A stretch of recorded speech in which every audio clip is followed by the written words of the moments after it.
تیسری گھڑی یا تیسرا صندوق جو رہ گیا تھا گزشتہ درس میں، پاک پیغمبر ارشاد فرماتے ہیں ثم یفتح لہ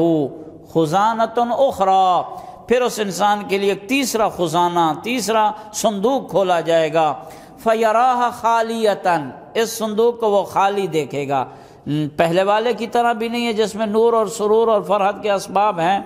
دوسرے صندوق کی طرح بھی نہیں ہے کہ جس میں ظلمت ہے، اندھیرا ہے، بدبودار ہے اور اس میں الم اور رنج کے اسباب ہیں۔ یہ خالی ہے، بالکل کچھ بھی نہیں ہے۔ لیس فیہا ما یسرہ ولا یسوءہ، اس میں نہ وہ چیز ہے جس سے اسے خوشی اور فرحت ہو، نہ وہ چیز ہے جس سے اسے دکھ اور تکلیف ہو، خالی ہے۔ تو یہ کون سا صندوق ہے؟ یہ صندوق میں کیا ہے؟ یہ کس کے مقابلے میں ہے؟ آقا ارشاد فرماتے ہیں وَهِيَ السَّاعَةُ الَّتِي نَامَ فِيهَا، یہ وہ صندوق ہے جس میں انسان اس دنیا میں، یہ وہ صندوق ہے، یہ اس گھڑی کے مقابلے میں ہے جس گھڑی اور لمحے میں انسان اس دنیا میں بے سود سویا رہا ہے۔ ضرورت کا سونا یہ تو جائز ہے، بے سود سویا رہا ہے، نکما فضول سویا رہا ہے، نہ اس میں اس نے اللہ کی فرما برداری کی ہے، نہ اس میں اس نے اللہ کی کوئی نافرمانی کی ہے، فضول سویا رہا ہے۔ تو اس گھڑی کے مقابلے میں یہ صندوق خالی پیش کیا جائے گا۔ او اشتغل فیہا بشیء من مباحات الدنیا، یا اس صندوق جو خالی ہے یہ اس گھڑی کے مقابلے میں ہے، دنیا کی اس وقت کے مقابلے میں ہے، اس لمحے کے مقابلے میں ہے جن لمحات میں وہ مباح کاموں میں مصروف رہا ہے، یعنی مباح کام جن کے نہ کرنے میں کوئی ترجیح ہے نہ کرنے میں ترجیح ہے، یہ برابر ہیں، کرو نہ کرو برابر، مباح کام میں وہ مصروف رہا ہے۔ تو فرمایا ان گھڑیوں کو جمع کر کے اس صندوق میں پیش کیا جائے گا، اور پھر جب یہ دیکھے گا فَيَنَالُهُ مِنَ الْغُبْنِ وَالْأَسَفِ عَلَى فُوَاتِهَا، جب بروز معاشر یہ ان گھڑیوں کو اس طرح صندوق میں بند دیکھے گا، خالی گھڑیاں ہوں گی جو اس نے دنیا میں فضول اوقات گزار دیے، سویا رہا، پڑا رہا، ایسے لیٹا رہا، مباحات میں اس نے وقت گزار دیا،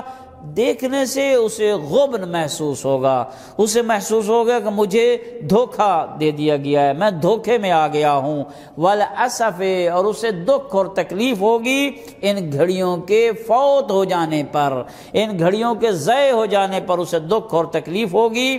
جن گھڑیوں میں اس کے لیے ممکن تھا کہ وہ ان گھڑیوں میں حسنات اور نیکیوں کو کما سکے، تو بجائے حسنات اور نیکیوں کے کمانے کے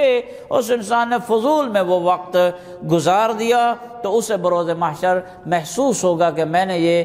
اپنے آپ کو دھوکہ دیا ہے۔ پھر آقا فرماتے ہیں اللہ رب العزت کا یہ جو قول ہے نا، ذالک یوم التغابن، وہ قیامت والا دن جو ہے وہ تغابن والا دن ہے، تغابن یعنی ہار و جیت والا دن ہے۔ فرمایا یہ ہے اس آیہ مبارکہ کا معنی کہ جب اس کے سامنے اس قسم کے صندوق کھولے جائیں گے، جس صندوق میں مثلا دوسرے نمبر کا صندوق تھا جس میں ظلمت ہی ظلمت ہوگی، وہ ان گھڑیوں کے مقابلے میں جو دنیا میں اس نے اللہ کی نافرمانی میں گزار دی ہے تو شکست ہوئی اسے۔ یہ تیسرا صندوق جو ہے یہ ان گھڑیوں کے مقابلے میں ہے جو اس نے دنیا میں فضول بیٹھ کے گزار دیا، مباح کاموں میں مصروف رہا، ضرورت کا کھا لیا تھا لیکن اب ایک اور دسترخوان لگ گیا، چلے یہ بھی کھا لیتے ہیں، پانی ایک گلاس کافی ہے، شربت کا پی لیا، چلے پھر پتہ نہیں نصیب ہو یا نہ ہو، ہر کھانے اور ہر پینے کی چیز کو آخری غذا سمجھ کے کھانے والے کھا جاتے ہیں اور پی جاتے ہیں، تو ظاہر ہے یہ مباح ہے، نہ پینا یا پینا برابر تھا اس کے لیے۔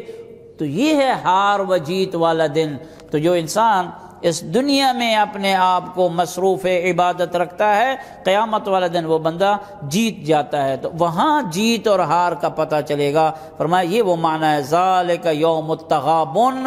وہ قیامت والا دن جو ہے وہ ہار اور جیت کا دن ہے، شکست اور جیتنے کا دن قیامت والا دن۔